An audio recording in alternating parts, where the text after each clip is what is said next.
साथियों सलाम नमस्ते सत श्री अकाल और जय भीम जोहार। साथियों इधर एक वीडियो बहुत ही वायरल हुआ, आप सब ने देखा और हमारे चैनल पर भी आपने देखा होगा। और उसके बाद टाइगर जयराम महतो यानी डुमरी विधायक यानी जेल के सुप्रीमो पर रात 2 बजे एक फ्लैट एक क्वार्टर पर कब्जा करने का आरोप लगा। उस वीडियो में आपने दोस्तों यह भी देखा होगा कि डुमरी विधायक का एग्रेशन कितना शिखर पर था और क्यों था।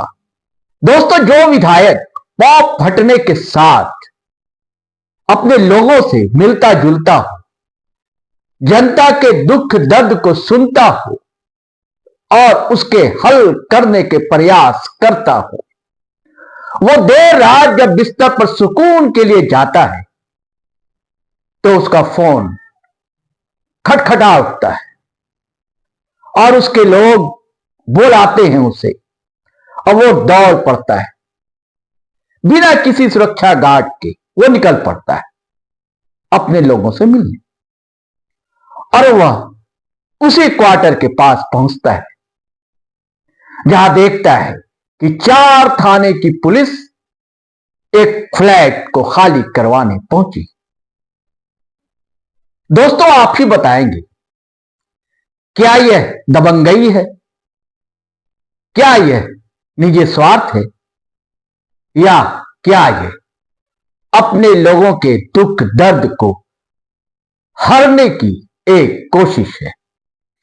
साथियों इस मामले के बाद यह तो जरूर हुआ कि जिस मुद्दे पर शासन प्रशासन की लापरवाही की धूल और गर्द जमी हुई थी, पड़ी हुई थी, वह मुद्दा सबके सामने आ गया, यानी उजागर हो गया।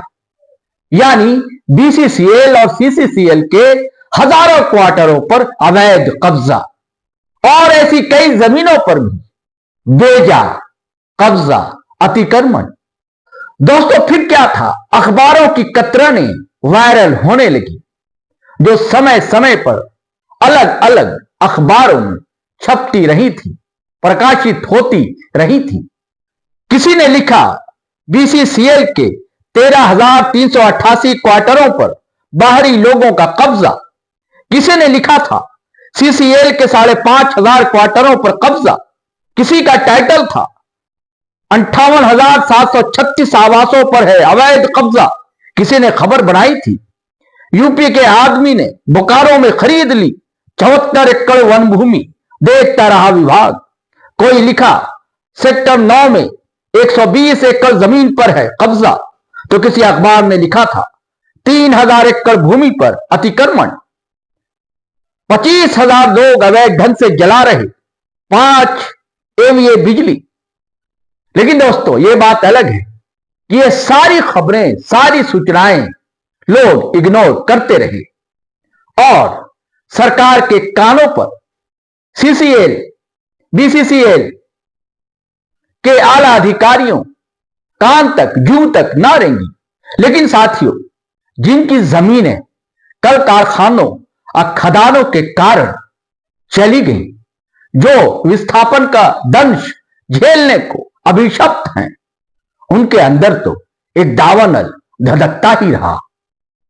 और जब एक युवा ने उनके दबे स्वर को आवाज दी, मुखरता दी, तो स्वाभाविक है लोगों में और खास करके युवाओं में उबाल का आ जाना।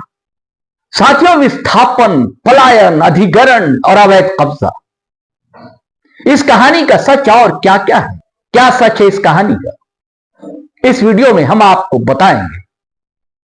और यह भी बताएंगे कि टाइगर जयराम महतो का इस पर क्या कहना है और आखिर जयराम महतो को पश्चिम बंगाल का नक्सलवाड़ी क्यों याद आने लगता है। यह वीडियो भी दोस्तों हम आपको सुनवाएंगे। दोस्तों इससे पहले आपसे आग्रह है, गुजारिश है कि अगर आपने हमारा चैनल सब्सक्राइब नहीं किया है दोस्तों तो जरूर कर लीजिए, और सब्सक्राइब कर लिया है दोस्तों तो ज्वाइन करना हरगिज ना भूलें।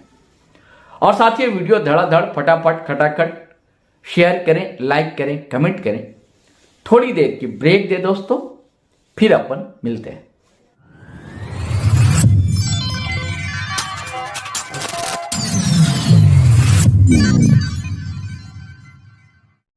साथियों, अलग झारखंड के बाद, अलग झारखंड के आंदोलन के बाद अब झारखंड नए सिरे से जाग रहा है। उसे एक नई सुबह का इंतजार है, जिसकी तस्दीक इस विधानसभा चुनाव के नतीजों ने भी कर दी है। दोस्तों, आप जानते हैं कि देश की कुल संपदा का 40% हिस्सा जो है झारखंड का है। और दोस्तों, अपना झारखंड 30% हरियाली यानी जंगलों से अटा पटा पड़ा है। लेकिन बात वही पुरानी है कि झारखंड वासी इतने गरीब क्यों हैं, जबकि कुदरत ने तो झारखंड को बड़ी समृद्धि दी है, खजाने दिए हैं, तोहफे दिए हैं, अमीर बनाया है। इसके पीछे कारण क्या है?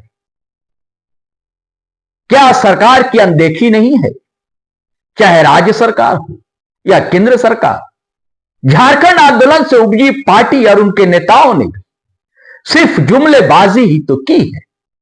दोस्तों, बहुत आरोप है टाइगर जयराम महतो और उनकी पार्टी जेल कैंप पर कि भाजपा और आजसू उनके कारण ही सत्ता से काफी दूर रह गई। आजसू तो आंदोलन से ही निकली हुई पार्टी और उसके नेता सुदेश कुमार महतो जो सुप्रीमो है पार्टी की, वह भी। उनकी एक बात याद दिला दूं आपको, 2 साल पहले की बात है। हेमंत सोरेन सरकार को जगाते हैं और कहते हैं कि क्यों नहीं विस्थापन आयोग बना, और जानकारी देते हैं कि झारखंड में अब तक 21.5 लाख एकड़ भूमि कल कारखानों, खदान और डैम के कारण अधिग्रहित की गई। लगभग 1.57 लाख लोग विस्थापन का दर्द झेलने को विवश हैं।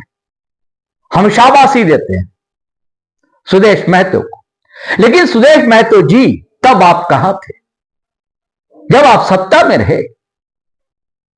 आपको 2 बार डिप्टी सीएम बनने का मौका मिला, तब आपने क्या किया? जनता पूछती है, जनता तो सवाल उठाएगी। और क्या यही कारण नहीं है कि जनता फिर जब एक नौजवान सामने आता है और बुनियादी सवालों को उठाता है झारखंड के, तो उसके पीछे चल पड़ती है और आपको चुनावी हार नसीब होती है। चारों खाने चित हो जाते हैं और आपका गठबंधन। साथियों, चलिए अब सुनते हैं उस रात के बहाने क्या का सच उगला है डुमरी विधायक टाइगर जयराम कुमार महतो ने, और वो चक्का जाम की बात क्यों कह रहे हैं, और बोलते बोलते उन्हें नक्सलवाड़ी क्यों याद आ जाता है। देखा था ना आपने? अरे पुलिस तो छोड़िए, पानी बरसाने वाली गाड़ी थी, आंसू गोला छोड़ने वाली गाड़ी थी, रबड़ गोली छोड़ने वाली गाड़ी थी, अग्निशमक की गाड़ियां थी, जैसे मानो किसी आतंकवादी से लड़ाई में आए हैं। इतने बेशरम, इतने निर्लज्ज हो चुकी है आज यह सिस्टम। ऐसा टीम बनाकर आई थी जैसे मानो वो रैयतों से नहीं बल्कि किसी आतंकवादियों से मुकाबला करने आए हैं। क्या हाल होगा आपको सोच के देखिए। एक विधायक है हम, ठीक है, हमारे समर्थकों ने गलत किया था, सही किया था, वो अलग विषय है, लेकिन प्रशासन का ये रूप, ये कौन सा संवैधानिक तरीका है भाई? एक महज मामूली क्वार्टर का विषय था।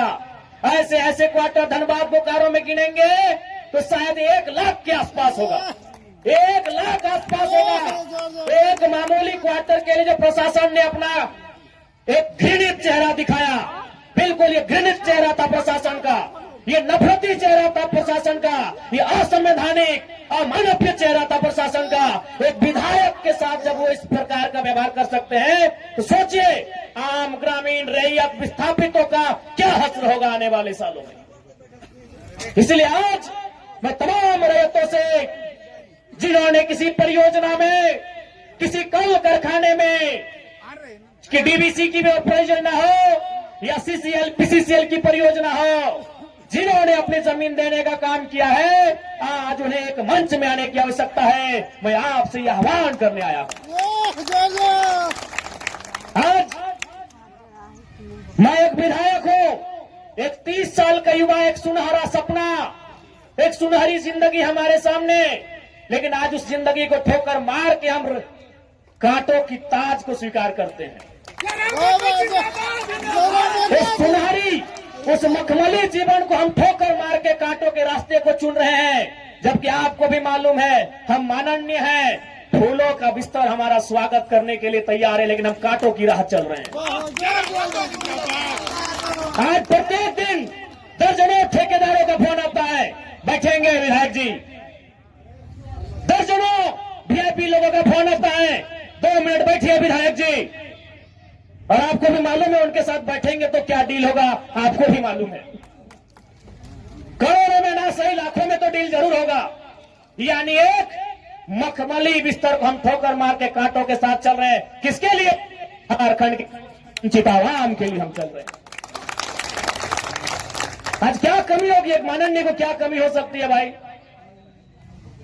हमें आवास मिलेगा, गाड़ी की सुविधा मिलेगी, टीए मिलेगा, हर प्रकार की सुविधा मिलेगी, भत्ता मिलेगा, हवाई यात्रा मिलेगा, रेलवे की यात्रा मिलेगी और लाखों रुपए की सैलरी मिलेगी। दरकिनार करते उस ऐशो आराम के जीवन को ठोकर मारते हुए हम आपके बीच विधायकी के साथ साथ अपनी जान को हथेली में लेके घूम रहे हैं। बताइए तो झारखंड के इतिहास में ऐसे आज के इस दौर में एक भी विधायक का नाम बताइए। अरे विधायकी तो छोड़िए, हम अपने जान को हथेली में लेके घूम रहे हैं। जिस दिन 2 बजे रात को हम बेरमो में आए, हमारी गाड़ी में हमारा एक भी अंगरक्षक नहीं था। वे लोग सोच चुके थे, हमने कहा कोई दिक्कत नहीं है।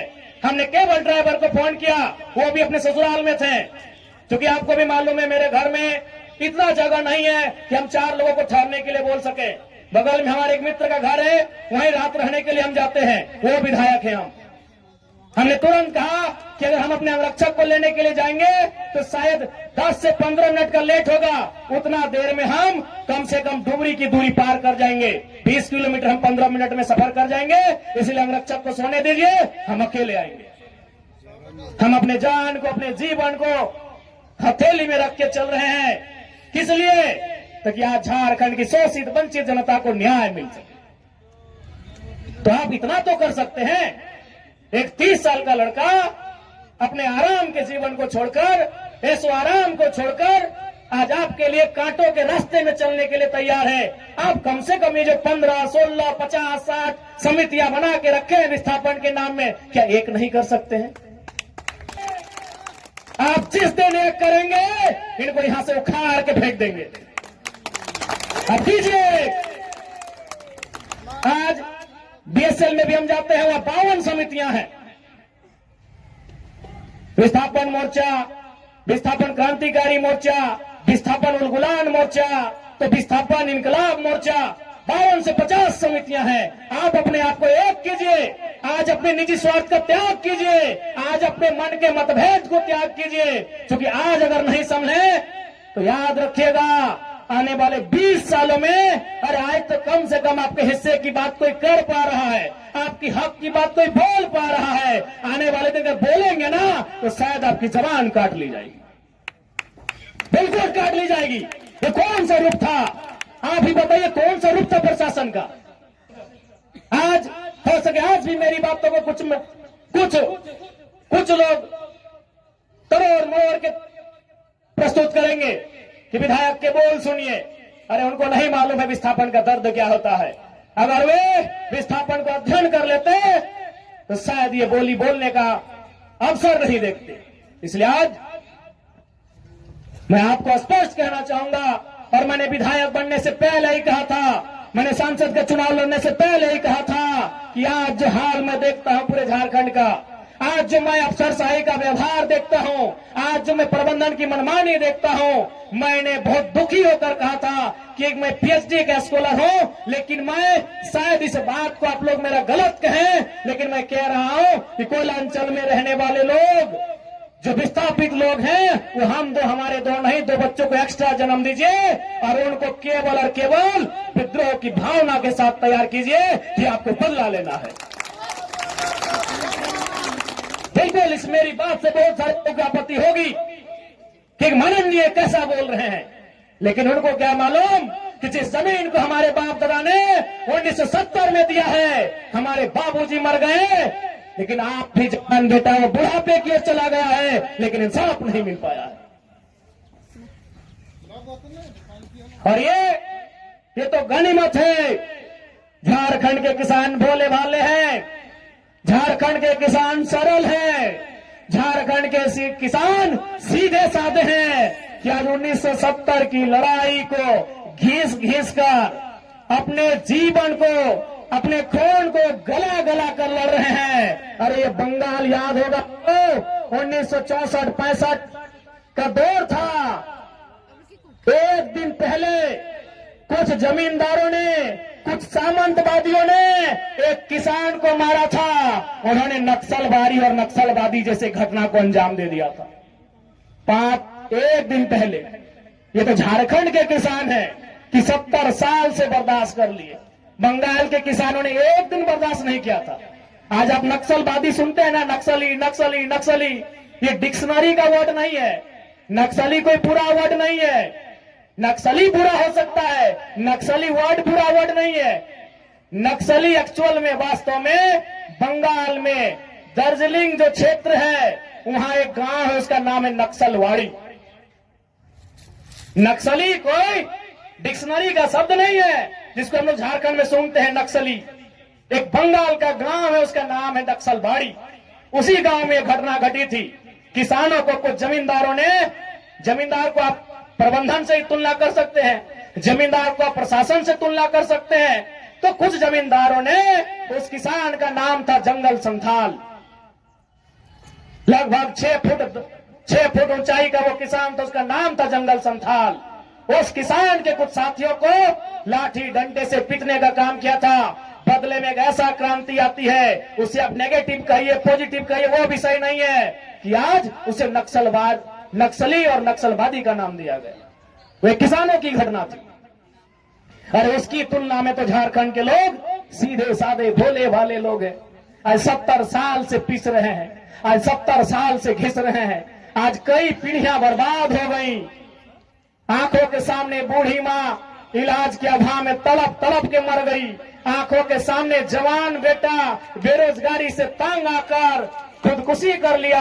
आंखों के सामने इतनी घटनाएं घट गई, आंखों के सामने इतनी घटना घटने के बाद भी आज झारखंड बर्दाश्त कर रहा है। ये बंगाल होता तो आज नक्सलबारी जैसी कई घटनाओं को अंजाम दे चुका होता।